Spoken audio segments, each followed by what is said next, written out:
All right, we're live. I'm gonna have to hold this. Y'all see this sweet little poster I got at the thrift store? 1992 Corvette in America's Cup. Sweet score for I think it was $6. Hey, so I wanted to talk to you guys about something that's been bothering me as a lifelong car enthusiast. The market for collector cars is highly manipulated to the point where they have priced the average middle class and down out of the market entirely. Um, and this is really bad for our hobby.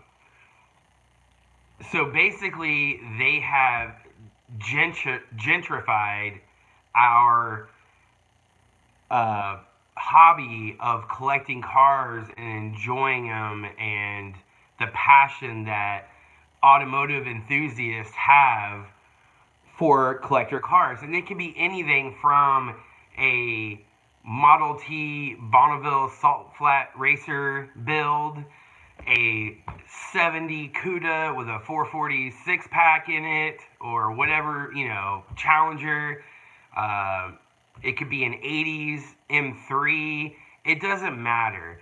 If there's a car out there, car, truck, whatever, and there's a group of enthusiasts that like it, these scumbag investors will come in, buy up the cars. Haggerty writes an article about, hey, next hot new car for investments is the Porsche 944. And what the average Joe doesn't realize is that there was 500 other guys that got the tip off that Haggerty was going to write this article. And for the last 6 months, they've been out buying the cleanest examples they could find. And they have 15 of them sitting in a warehouse in Soho. And they're just waiting for the price to go up. And their thinking is, hey, Haggerty's going to write this article. I sit on these cars for a year and I triple my money. And the reason they're doing that is they're lucky if they get 10% return a year in the stock market. That would be like high risk return. Hey, I can triple my money, 300% return if I manipulate the market. The things that these guys are doing in the collector car market are absolutely illegal in the stock market. So if they did the same things in the stock market, they would go to jail. I mean, it'd be a nice jail. It'd be white collar. They'd still get to play tennis. They just wouldn't be able to leave. But they're absolutely illegal in other sectors. So that would be like saying it's not okay to rob a bank, but we're going to look the other way if you rob churches. It wouldn't make any sense. If you're a burglar, a robber, you're a robber no matter what you did. If you go into dollar store and take 10 pieces of candy, you're gonna be in trouble. I mean, it's all if that I think what's a felony, $1,000 or something like that. It doesn't matter where you took it. It doesn't matter if you took $1,000 in tools or $1,000 in real money. You're going to jail. For some reason, these cronies, these baby boomer cronies, and it's actually filtering into the younger generation now. There's guys my age in their 30s that are manipulating the market as well. It's somehow okay for them to come into the classic car market, and what they do is they target a specific model. Let's say it's, what's a good example? Datsun 240Zs. They get together in cahoots. There's 10, 20, 30 of them. They each buy up the nicest ones they can find. There's a bunch of articles written by Haggerty and other places saying, hey, we're expecting the value of this car to go up. Well, yeah, no crap, because the market just got a major influx of buyers, and they're not real car enthusiasts. These guys are the scum of the earth. These are the type of guys, they'll go buy a classic car, And it's literally just a monetary thing. They have no interest, no passion for these vehicles. They buy them, stick them in a warehouse, leave them sit for a year, and then they have a mechanic come out, do a little tinkering on them, and they put them on Bring a Trailer or whatever they're doing with them. And it's this whole system of manipulation. And so what you've seen is, I'll give you guys a couple examples, real world examples. When I was probably about 12, my dad bought a 10-year-old Porsche 928, really clean, 60,000 miles for $10,000. And back then, the 928 actually had more of a following than it does even now. I mean, there was guys, he looked around for 3 or 4 months before he bought one. He paid 10 grand for that car, which a 10-year-old, 60,000 mile Porsche, good condition, he paid 20% of what the car was worth, or what the car sold for new. Good luck finding any Porsche for 20% of what it sold new. It's not going to happen. And what happens is you see a trickle-down effect. They've inflated the prices of the early 911s. Now the junky 911s, the 996s, the 997.1s, these are cars that people don't want to touch because they will literally blow up at any second on you. Now their values are holding steady at a way inflated price. You're seeing 140,000 mile 996s, and guys are asking 20, 25,000 for them. That's absurd. That car's not worth that. My wife drives a 2018 Mustang EcoBoost. Car's probably worth about 18 grand, and that thing will trounce a 996. Decimate it. Well, not the 911, not the 996 Turbo, but that's a completely different car. We're getting into Metzger engines here. Yeah, so anyways, so here's my main problem with this. One, they have priced not only me, but all of my friends out of the market for cars that we legitimately want because we want to drive them. There's also a secondary thing that's happening where, as a kid, I can remember we were out in my dad's Triumph Stag, which you probably never heard of. Google it. It's a really weird car. Don't buy one. They're not that reliable. My dad had probably the nicest Triumph Stag in the country. And we're out taking a nice cruise in it. And this guy in a neighborhood pulls out in a, what is it? Sunbeam Alpine. Not the Tiger with the V8. Just a regular Alpine. It is a little 4-cylinder, a little green car. Really neat little roadster. And he was accelerating right next to us as he pulled out, and it sounded cool. I mean, this is a really nice car. It was like, I think it was British Racing green with black interior. The sun was just going down, and here's this guy out for just a nice drive. And that resonated with me as a 10-year-old car enthusiast, and because of that one reason, I like Sunbeam Alpines. If you look at the specs of the car, there is nothing good about that car. I mean, you can literally buy the cheapest car made today. Is Daewoo even a company? I don't know. Let's say they are. You can buy the biggest hunk of crap Daewoo, and it would trounce in specs that Sunbeam Alpine any day. But that's not what it's about to me. It's about bringing back something from my childhood and enjoying it. So would I like to own a nice Sunbeam Alpine one day? Yeah, and go on a sunset cruise in it and be like, man, now I'm that guy. That guy that I saw when I was 10 years old, that's me now. Unfortunately, that was a car back in the day that only somebody that liked the car would buy it and fix it up. They weren't worth anything. But everything. In the last 10 years, the market has gone up 400%. That's the average. Some cars have gone up more than that. And what you see is, you see these idiots, they're just killers of hobbies from the stock market. When the stock market lulls, you see them throw their money into other stuff. So what you're seeing is, from 2008 when we had the crash until now, this 10, 12-year period, They're investing heavily in cars and manipulating the market. And you go look at any graph on the value, what cars, look at a trending graph from like say the 80s on, you'll see the stock market crash of 87, you'll see prices spiked a little bit. That was their first taste. That was their first smell of blood that this could work again. Stock market, everything crashed in 08. And they went full steam into the market. And they've ruined it. They've ruined the hobby for us. I have some cars that I have, and unless the market ever comes back down, I'm just not going to sell them because, you know, I'm a car guy. I want to drive it. And what you're seeing is, for instance, that Sunbeam Alpine, or the guy when I was a little kid that did a burnout in a Hemi Cuda. The parking lot was old cars, classic cars. I mean, these things weren't worth anything back then. I mean, one guy had a 4-door Impala, like a 68. I mean, the thing was probably worth $1,500. But, you know, it was cool seeing it. Go look at a high school parking lot now. It's Priuses and other, well, and way more expensive cars. We have priced ourselves so high, not us as enthusiasts, but the market has gotten priced so high that these cars aren't getting driven anymore. And the problem is, it makes the cars irrelevant for the next generation.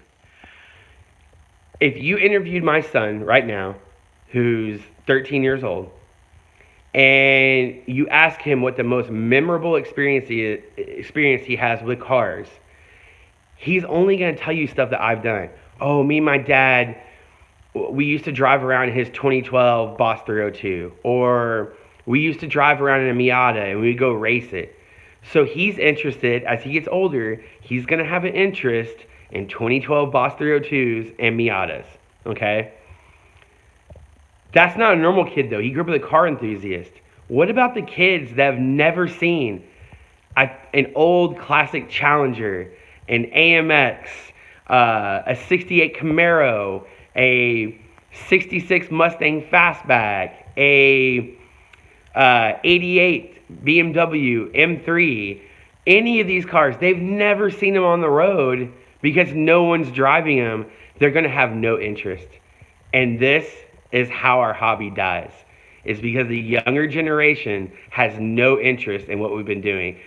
And it sucks. It sucks because, you know, I wish I could be an old guy and there'd be this younger generation that has an interest in what I'm doing. And unfortunately, I don't think it's going to happen. These collectors have come in and they've ruined it. And the bubble's going to pop. Some of them are going to lose money, whatever. All these cars are going to flood the market. And some of us, like me, you know, we're going to pick some of them up. But for the rest of people, the younger generation that never saw these on the road, they don't care. They don't care about a Hemi Cuda. They don't care about a 428 Boss with a 4-speed manual. That does not interest them in the least because we have taken these cars from the public, from the viewing, and taken them away, and there's just no interest in them. Yeah, it sucks. So all I want to say is, whatever you have now, be very cautious when you sell it because you're probably not going to be able to afford it again if you sell something. You know, say you have I have a guy I follow on YouTube that has an AMX Javelin, and he drives it quite a bit, and the car is cool. It's got patina. It's just a cool car. Don't sell it, man, because one of these days the collector's gonna say, "Hey, we're gonna target AMXs, and that's what we're gonna go after. We're gonna go after the Javelins." And that's it. You're out because the worst condition one, the rust bucket no one would touch before, is now worth 20 grand. I mean, look at fastback Mustangs.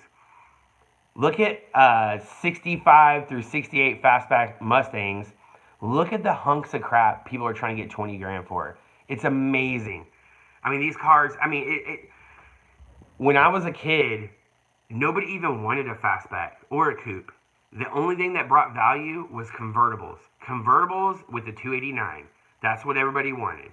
And now, from the snowball effect, now it's fastbacks. Everybody wants a fastback, and they're crazy money. Porsche 944s. That's the next one. I can already see it coming. Everybody's writing articles about it. Oh, next car to go up in value, this and that. Guys, 10 years ago, a guy pulls up in a 944 at an event or whatever. Cool, awesome. Would I ever buy one? No. It was the cheap discount Porsche. I wanted like a 911 or a 928.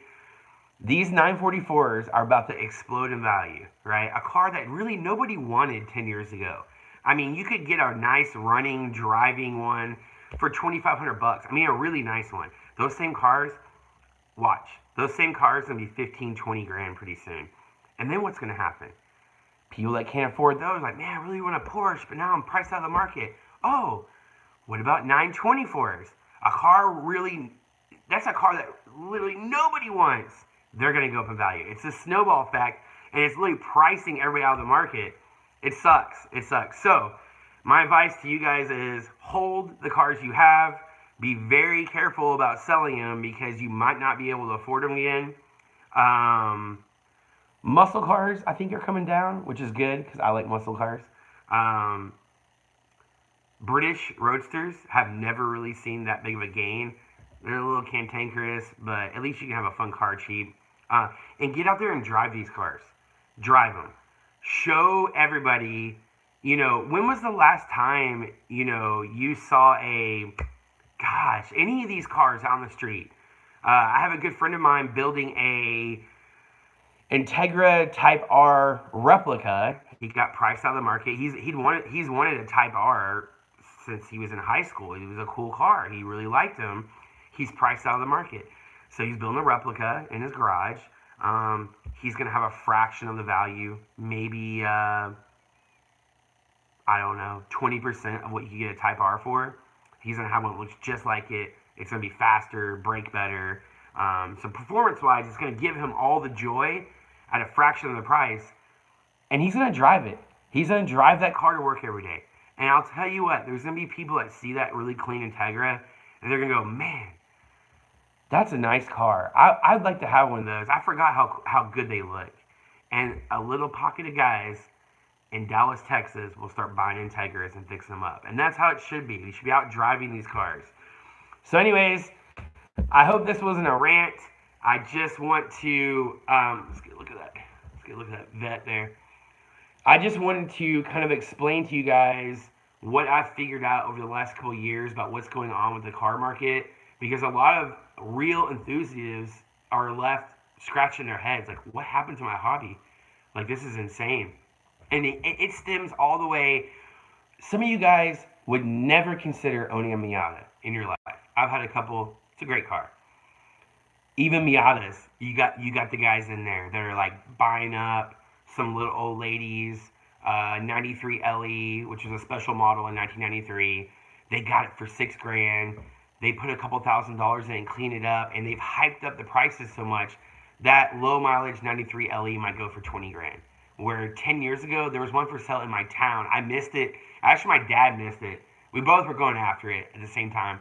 There was one down in Corpus that went like 10 years ago for like $6,000, which was, pretty common. They would go for $6,000, $7,000, $8,000. Now that you can't touch that car for probably, it'd be about triple the price.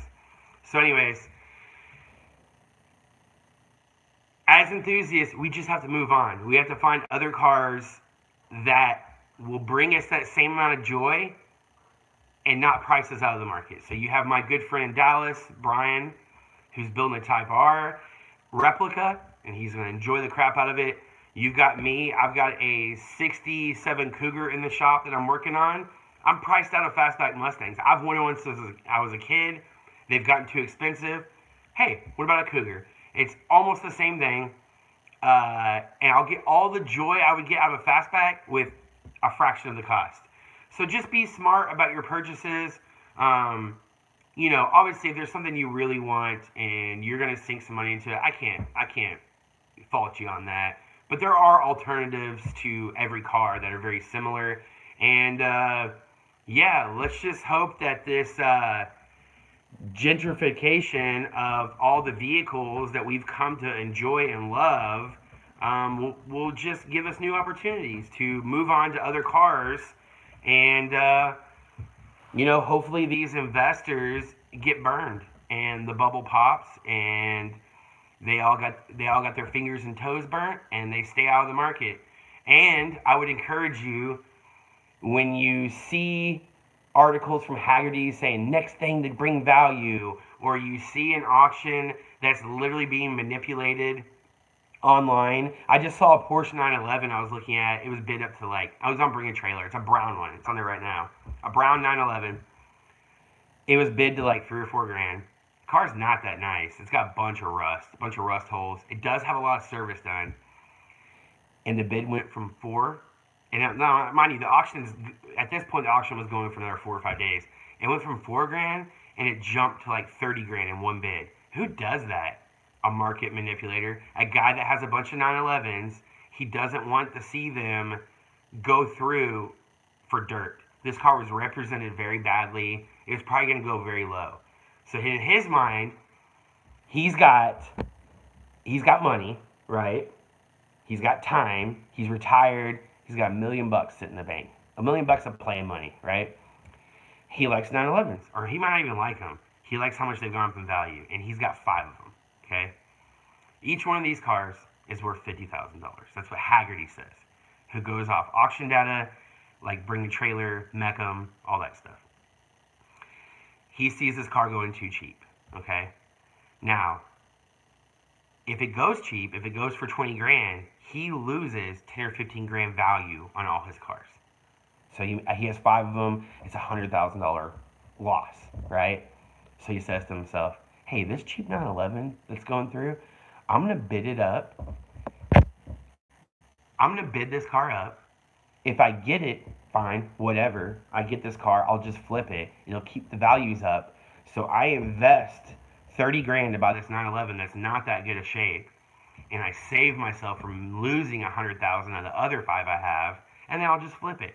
And that's how the market is manipulated. You can look these terms up. I mean, you've got pump and dump, poop and scoop, tape line. All these strategies from the stock market that are illegal are being used in the car market right now. I mean, it's just sickening. I mean, you guys should go on and watch auctions happen of some of these cars. I mean, it's just, yeah, heavily. Then, hold on, one more thing before I let you guys go. I forgot about this one. Haggerty valuation, right, is based on auction data. And if you go to Mecum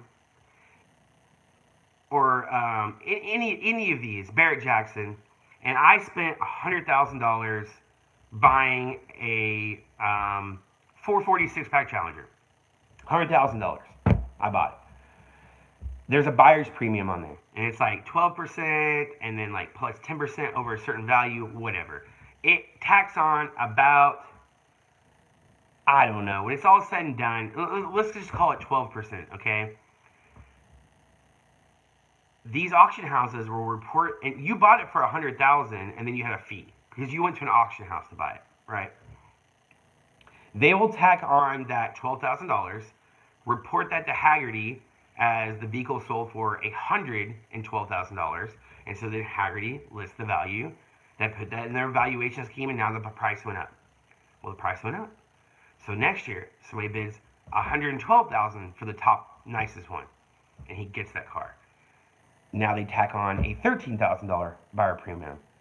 They report that to Haggerty as we sold the car for $125,000. Now Haggerty says the car's worth that. It's this perpetual scheme where these douchebags are guaranteed to still have a return higher than the stock market, even if the car's actual price doesn't go up. So it's sickening, guys. They're ruining our hobby. So go out, drive your cars. If you don't want to spend $20,000 on a really clean 944, which nobody wanted 10 years ago, go find something else. Find something else that's still cheap and hasn't been inflated, and go drive it. Go drive this car. And what do we got? We got Brian Stubblefield. Bid plus premium, buyer's aware. Yeah, buyer is aware of the premium, and Brian is right. But in the heat of a moment, a buyer's only thinking about the price of the car. And what I'm getting at is, if he knew one went through private sale for $100,000, then he's like, I know this one's just as nice, So if I get it for 100,000, at least I'm safe. And a lot of guys don't take into account the buyer's premium. But also private sales of vehicles don't get factored into Hagerty. So if you've got a bunch of Ferraris that are going for $1 million and somebody private sells one for 750,000, that should bring the value down because that's what the guy sold it for, but it doesn't. It doesn't get reported. Anyways, so I'm trying to remember, where were we at? Shoot, I lost my train of thought. Anyways, the point of all this is go out, drive your cars. You're showing them. It's like when you drive your AMX Javelin to work, there's a couple people I've seen you drive it. They see it parked in front of your work, and it renews the passion and the interest in the vehicle. You know what I mean? If you've got time one day and you're out running errands or something, and some younger enthusiast comes out and says, "Hey man, I really like this Porsche 911 that you have, this air-cooled 911. What a neat car." Say, "Thanks, man. You want to go on a ride for it? You want to go on a ride with me real quick? We'll go around the block. Take them, show them these cars. You know, let's keep this. Let's keep the enthusiasm of the real passionate car guys alive, and hopefully, like I said, hopefully the bubble pops and these guys get burnt and they stay out of the market." So yeah. Anyways, remember, it's Valentine's Day. Make sure you get your wife or your girlfriend something nice. Get her some flowers.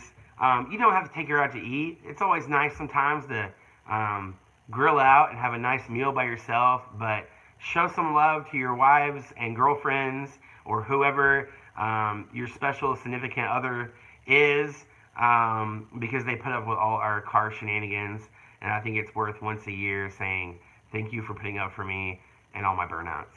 So that's it. This is Car Groves signing out and just warning you guys that the market is being heavily manipulated and we are all getting ripped off.